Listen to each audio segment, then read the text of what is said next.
Si vous avez lu le dernier article de OpenAI, les créateurs de ChatGPT, il y a peut-être un truc qui vous a sauté aux yeux, c'est que les créateurs de ChatGPT ne semblent pas savoir comment fonctionne leur intelligence artificielle.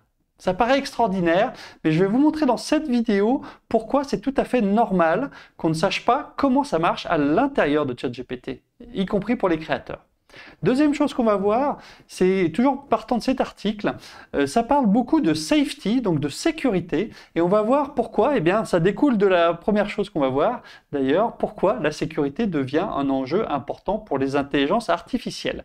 Troisième élément qu'on va aller regarder, ça découle aussi dans cette logique, c'est eh bien quelles sont les implications pour notre société dans le présent et dans le futur proche. Voilà, je n'en dis pas plus, je vous laisse découvrir ça dans la vidéo, à tout de suite.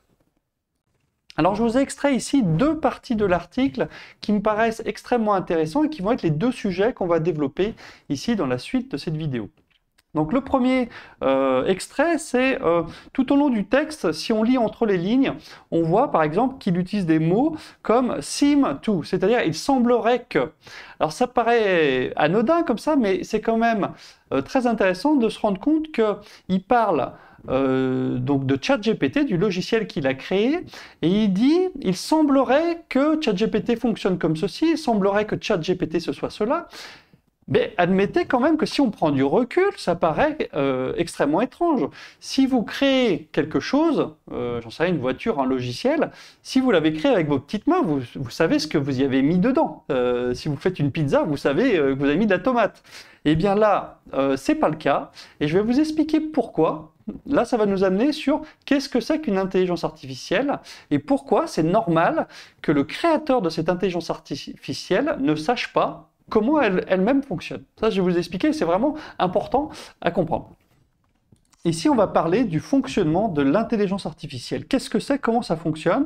Eh bien, ça fonctionne ici, comme vous voyez sur votre petit écran, comme une boîte noire. C'est-à-dire que le créateur même de cette intelligence artificielle ne sait pas exactement précisément la logique qu'il y a à l'intérieur de cette intelligence artificielle. C'est un réseau neuronal, c'est-à-dire c'est un ensemble de neurones qui vont, comme dans votre cerveau, à peu près fonctionner, puisque ça a été copié de la logique de nos cerveaux.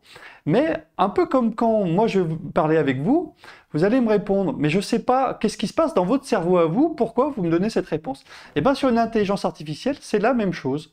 Vous me répondez, mais je ne sais pas qu'est-ce qu'il y a dans votre cerveau, ce serait quasiment impossible de savoir comment il fonctionne.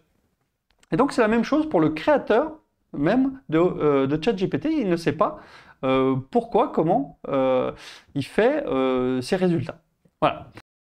Maintenant que vous savez comment une IA fonctionne, je voudrais vous parler d'une deuxième chose qui fait partie aussi de l'article de OpenAI, c'est les risques. En effet, si on regarde leur article, il y a une grosse partie de cet article, vraiment très importante, qui parle des risques et de comment on peut les mitiger.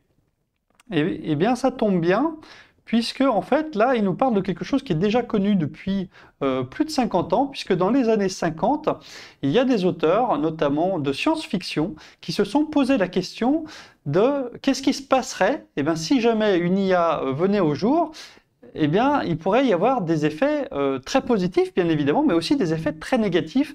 Et comment est-ce qu'on peut s'assurer que ces IA, eh bien, elles verseront toujours du côté positif. Alors, l'auteur le plus connu qui a beaucoup discuté de ça, c'est Isaac Asimov.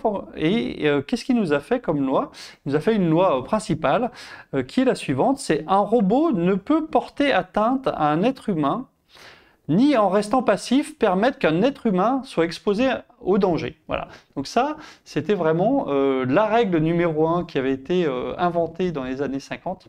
Et en fait, si on lit tout ce qui découle de cet article de ChatGPT, eh bien ça parle essentiellement de ça, c'est comment on va s'assurer eh bien, que ces intelligences artificielles, elles apportent que du bon et qu'elles évitent d'apporter du mauvais à nos sociétés. Donc je voudrais conclure sur une troisième chose. Alors là, ça paraît complètement délirant pour les gens qui ne connaissent pas ce concept. Et puis même, je dirais, il y a 3 mois, ça paraissait aussi délirant, c'est le concept de singularité technologique. Alors qu'est-ce que c'est? Eh bien, alors j'ai pris ça de Wikipédia. Alors c'est l'hypothèse selon laquelle l'invention de l'intelligence artificielle déclencherait un emballement de la croissance technologique qui induirait des changements imprévisibles dans la société humaine. Donc la notion d'emballement, c'est-à-dire qu'à un moment donné, on a créé une technologie d'intelligence artificielle notamment qui va s'auto-générer, c'est-à-dire qu'elle va devenir intelligente elle-même de plus en plus. Voilà. Et là, ça commence à poser la question de la singularité technologique, puisqu'il serait possible qu'on ait créé une machine capable eh bien, d'aller plus loin d'elle-même. Voilà, donc c'est ce qui serait étonnant, mais on verra quand on regardera cette vidéo dans 1 an, 2 ans, 10 ans, où est-ce qu'on en est.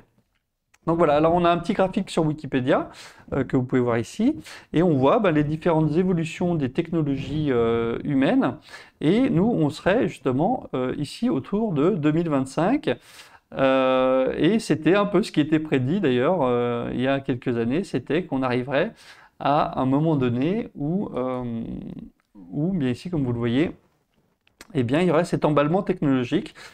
Merci d'avoir suivi cette présentation. Comme vous le savez, nous accompagnons les porteurs de projets innovants au travers de nos formations et de nos coachings. Donc si vous avez des questions, n'hésitez pas à nous contacter en bas dans la description. À bientôt, bye bye!